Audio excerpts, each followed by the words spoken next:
This video is about suicide. It's not for children. It's not for anybody that's very sensitive. It's about my legacy of helping others who maybe have not thought it through. I've had many people, too many people in my life, and I think I don't know yet, but I think that's what happened to a very dear friend last week. Nobody's talking about it. Nobody's giving me any information. She was extremely depressed. I'd been in touch with her. I just sent her a message the day I heard about the fact that she was passed, and she was only 54. She was a young woman, a sweet, dear young woman, and she had said to me so many times that if she lost her cat, she wanted to go too. And she lost her cat, and that's why I was staying in touch with her. But there's only so much you can do then.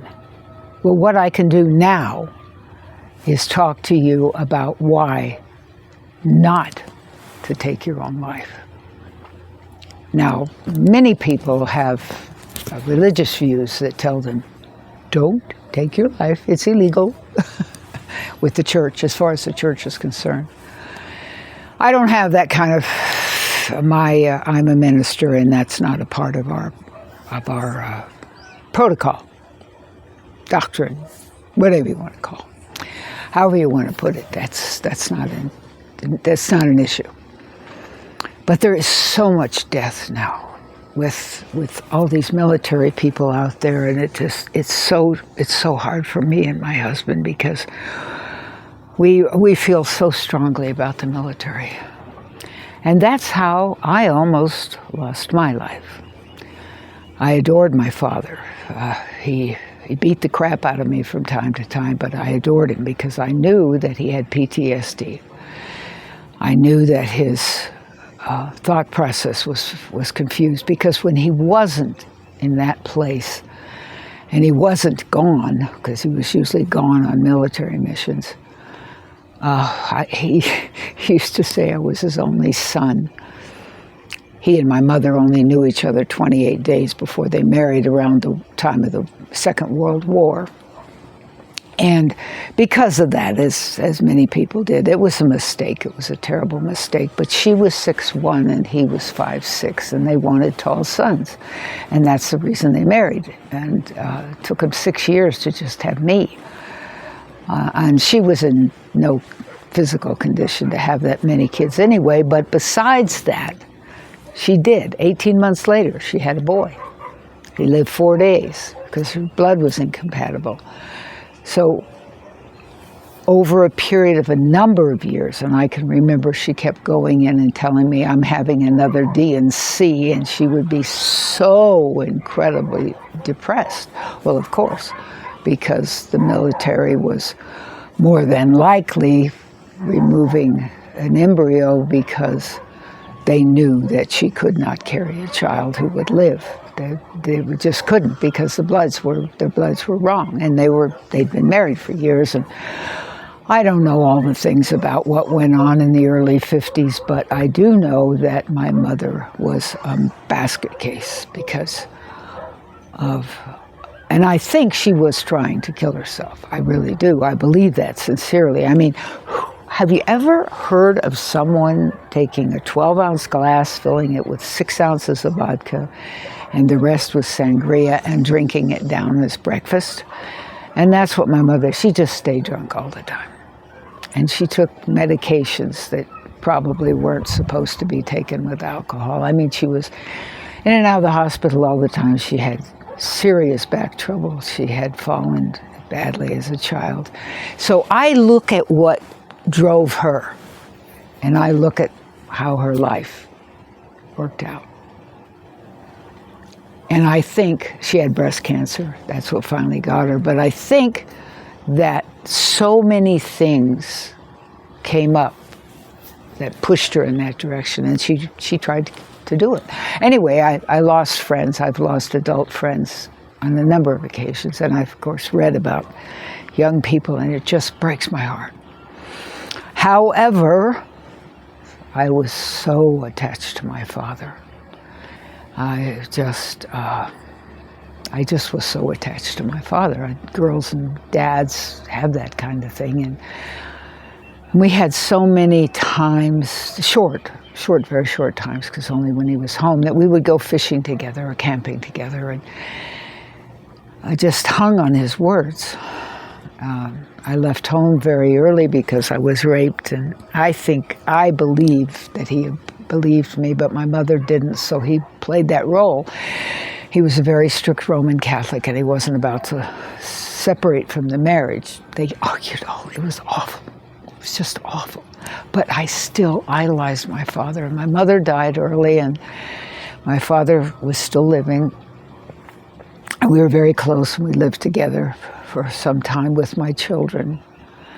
And he kept telling me that he wanted me, he talked to me about things, because there's one of my videos is about Roswell. I was born in Roswell, New Mexico, when the the spaceship landed, and my father saw it, and they made him go back in the military because of what he knew. He knew it wasn't a weather balloon. He picked up pieces of it, and later, when he was working with NASA, he told me he was certain that that was from outer space, and that the government was he was afraid for years that they were going to kill us. And so all that he put on me as a child, and telling me this before I was really old enough to process all of it. So as time went on, I lost him in 1986, and he had told me, please, please, please, please be careful. Things are going to be so bad at the turn of the century because they haven't accounted for the zeros, and they have the 1800, and now they're going to have the 2000s, and it's going to make all the computers crash, and everything's going to fall apart, and the bank accounts are going to be gone. I just went on and on and on, and I was so indoctrinated by the person I trusted more than anyone else in my life. I mean, so I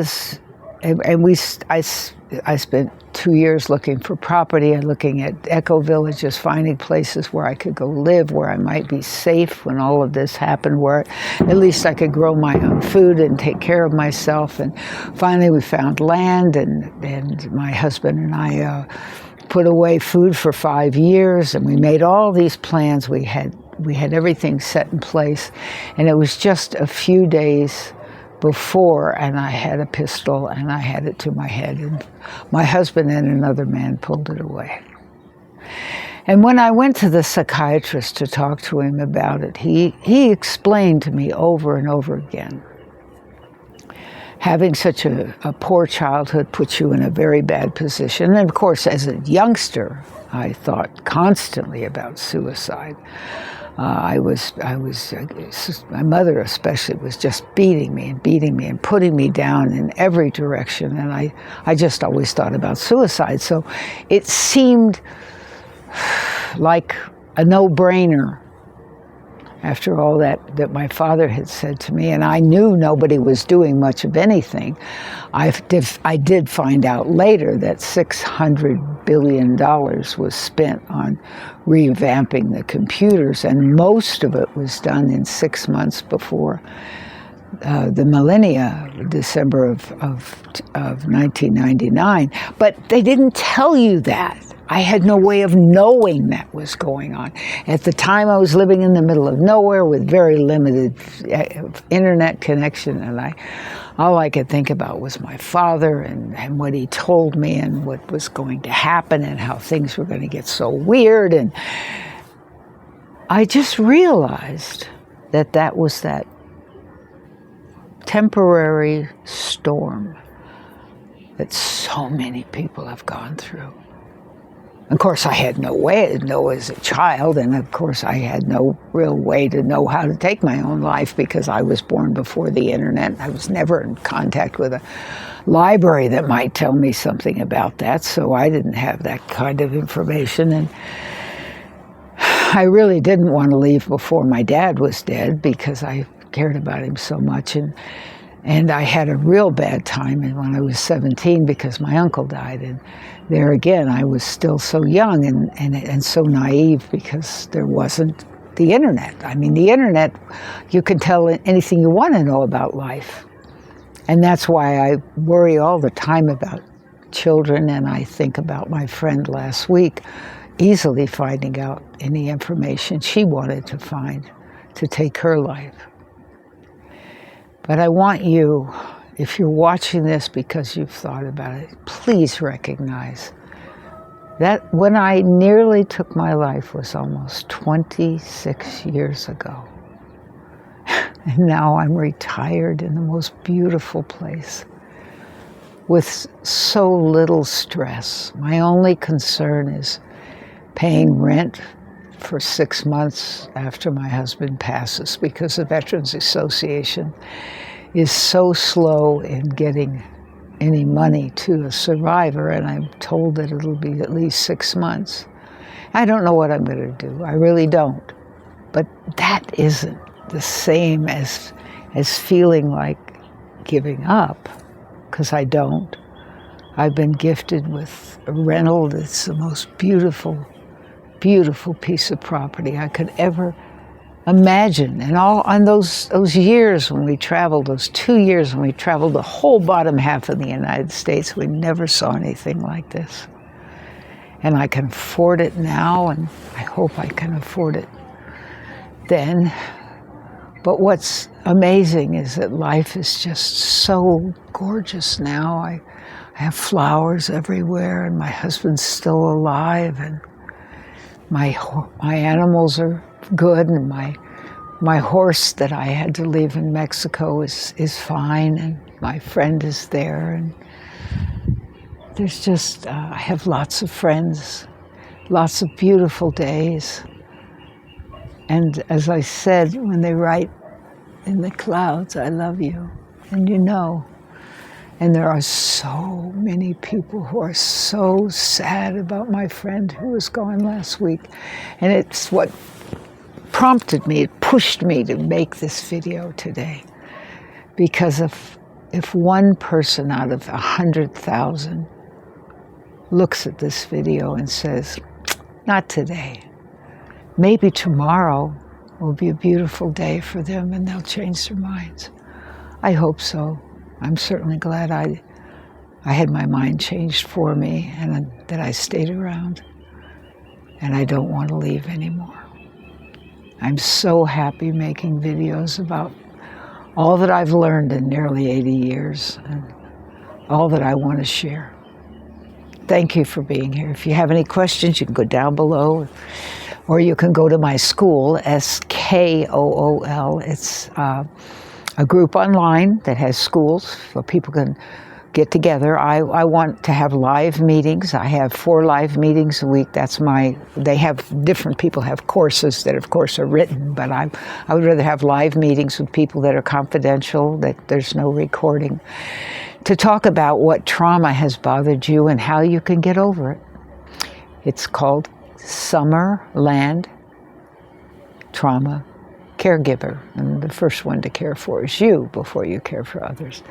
And at the end of this video, there'll be a way to get in touch if you'd like. If not, thank you for being here.